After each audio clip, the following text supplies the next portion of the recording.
BJP ಅನರ್ಹ ಅಸ್ತ್ರಕ್ಕೆ ಹಾಗಾದ್ರೆ ಸೋಮಶೇಖರ್ ಅವರ ಪ್ರತ್ಯಸ್ತ್ರ ಏನು? ರಾಜೀನಾಮೆಯನ್ನು ಕೊಡೋದಕ್ಕೆ ಮುಂದಾಗಿದ್ದಾರಾ ಎಸ್.ಟಿ. ಸೋಮಶೇಖರ್?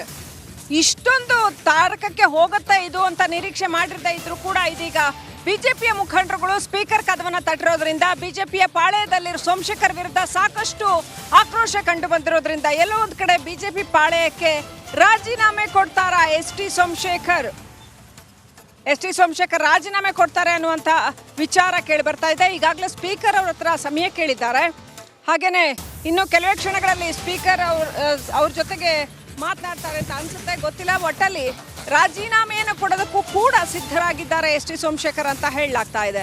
ಆದರೆ ರಾಜೀನಾಮೆ ಕೊಟ್ಟ ತಕ್ಷಣ ಆ ವಿಚಾರ ಬಗೆಹರಿಯತ್ತಾ, ಮುಂದೆ ಕ್ರಮ ಕೈಗೊಳ್ಳೋ ವಿಚಾರ, ಶಾಸಕತ್ವ ಸ್ಥಾನ ಅನರ್ಹಗೊಳ್ಳೋದು ಅಥವಾ ಅನರ್ಹಗೊಳ್ಳದೇ ಇರೋದು, ಇವೆಲ್ಲವೂ ಕೂಡ ಬರುತ್ತಾ ಇದೆ. ಎಲ್ಲವನ್ನೂ ಕೂಡ ಇನ್ನೂ ಕಾದು ನೋಡಬೇಕಾಗಿದೆ. ಒಟ್ಟಾರೆ ಈ ಕ್ಷಣದಲ್ಲಿ ಸೋಮಶೇಖರ್ ರಾಜೀನಾಮೆ ಕೊಡಬಹುದು ಅನ್ನುವಂಥ ವಿಚಾರ, ಕೊಡ್ತಾ ಇದ್ದಾರೆ ಅನ್ನುವಂಥ ವಿಚಾರ ಸಾಕಷ್ಟು ಸದ್ದು ಮಾಡ್ತಾ ಇದೆ.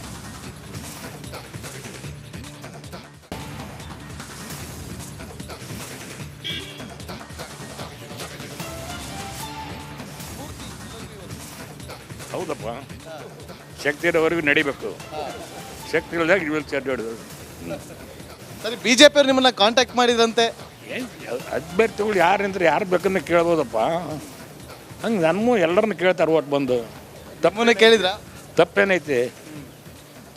ಅಭ್ಯರ್ಥಿ ನಾನೆಲ್ಲ ಪಾರ್ಟರ್ನ ಕೇಳ್ತೇನೆ, ಹಂಗೆ ಅವ್ರು ಕೇಳ್ತಾರೆ. ಇವತ್ತು ಎಸ್.ಟಿ. ಸೋಮಶೇಖರ್ ಅವರು ಕ್ರಾಸ್ ವೋಟ್ ಮಾಡಿದ್ದಾರೆ, ಕಾಂಗ್ರೆಸ್ಗೆ ಮತ ಹಾಕಿದ್ದಾರೆ ಅನ್ನೋ ಮಾಹಿತಿ ಇದೆ. ಯಾರು? ಎಸ್.ಟಿ. ಸೋಮಶೇಖರ್ ಅವರು. ಹಾಕ್ಲಿ, ನಮ್ಗೆ ಒಳ್ಳೇದಾತಲ್ಲ, ನಾವು ಗೆದ್ದಂಗೆ ಆತಲ್ವ. ನಾ ಕಾಂಗ್ರೆಸ್ ಅವರು ಎಲ್ಲರೂ ಗೆಲ್ತಾರೆ ಅನ್ನೋ ವಿಶ್ವಾಸ ಈಗಲೂ? ಅಯ್ಯೋ 100%. ಆದರೂ ಬಿಜೆಪಿ ಅವರು ಮತ್ತು JDS ಅವ್ರಿಗೆ ಒಬ್ಬ ಅಭ್ಯರ್ಥಿ ಗೆಲ್ಲೋದಿಲ್ಲ ಅಂತ ಗೊತ್ತಿದೆ, ಆದರೂ ಕೂಡ ನಿಲ್ಸಿದ್ರು. ಯಾವ ಕಾರಣಕ್ಕೋಸ್ಕರ ಅನ್ನೋದು? ಅವ್ರದ್ದು ಶಕ್ತಿ ನೋಡ್ಕೊಂಡೆ ಮಾಡ್ತಾರೆ. ಶಕ್ತಿ ಸ್ಟ್ರೆಂತ್. ಇವತ್ತು ಒಂದು ಡೌನ್ ಆಗಿದೆ. ಈಗ ಶಿವರಾಮ್ ಹೆಬ್ಬಾರ್ ಅವ್ರ ನಡೆ ಬಹಳ ಕುತೂಹಲ ಇದೆ. ಹೋಗಿ ವಿಪ್ ಅಂಟಿಸಿ ಬಂದಿದ್ದಾರೆ ಅವ್ರ ಕಚೇರಿಯಲ್ಲಿ. ಶಿವರಾಮ್ ಹೆಬ್ಬಾರ್ ಅವರ ಕಚೇರಿ ಮೇಲೆ ವಿಪ್ ಅಂಟಿಸಿ ಬಂದಿದ್ದಾರೆ. ಈಗ ಆಗಲಿ ಅಂದ್ರೆ ಭಯ ಇದೆ ಅಂತನಾ ಅವ್ರಿಗೆ? ಏನೈತೆ ಗೊತ್ತಿಲ್ಲ, ಅವ್ರನ್ನ ಕೇಳ್ಬೇಕು. ಬನ್ನಿ, ಸೋಮಶೇಖರ್ ಅವ್ರು ವಾಪಸ್ ಬರ್ತಾರಾ ಕಾಂಗ್ರೆಸ್ಗೆ? ಬರ್ತಾರೆ, ಎಲ್ಲ ಬರ್ತಾರೆ. ಯಾರು ಬರ್ತಾರೆ?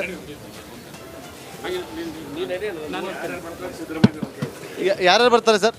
ಸಿದ್ದರಾಮಯ್ಯ ಕೇಳ್ತು. ಡಿ ಕೆ ಶಿವಕುಮಾರ್ ಹೇಳಿದ್ರು, ನಾವು ನಮ್ಮ 42 ಶಾಸಕರನ್ನ ಕಾಂಟ್ಯಾಕ್ಟ್ ಮಾಡಿದ್ವಿ. DKC ಕೇಳು ಅಥವಾ ಸಿದ್ದರಾಮಯ್ಯನ ಕೇಳು. ನಿಮ್ಮನ್ನ ಯಾರು ಕಾಂಟ್ಯಾಕ್ಟ್ ಮಾಡಿದ್ರು ಸರ್? ಎಲ್ಲರೂ ಓಟ್ ನಿಂತರು ಹೊಸರು ಬಂದು ಕೇಳಿದ್ರು. ಇದಾಗಿತ್ತು ಹಿರಿಯ ಶಾಸಕರಾಗಿರುವಂತಹ ಶಾಮನು ಶಿವಶಂಕರಪ್ಪ ಅವರ ಮಾತು. ಓಟ್ ಅಂದಮೇಲೆ ಎಲ್ಲರೂ ಸಂಪರ್ಕ ಮಾಡೇ ಮಾಡ್ತಾರೆ, ಅದು ಸರ್ವೇ ಸಾಮಾನ್ಯ. ಅಭ್ಯರ್ಥಿಗಳು ಅದರ ಕೆಲಸವನ್ನು ಮಾಡಿದ್ದಾರೆ ಅನ್ನುವ ಒಂದು ಮಾತನಾಡಿದ್ದಾರೆ. ಕ್ಯಾಮ್ರಾ ಪರ್ಸನ್ ಕೃಷ್ಣ ಜೊತೆ ನಾಗೇಂದ್ರ ಬಾಬು, ರಿಪಬ್ಲಿಕ್ ಕನ್ನಡ, ಬೆಂಗಳೂರು.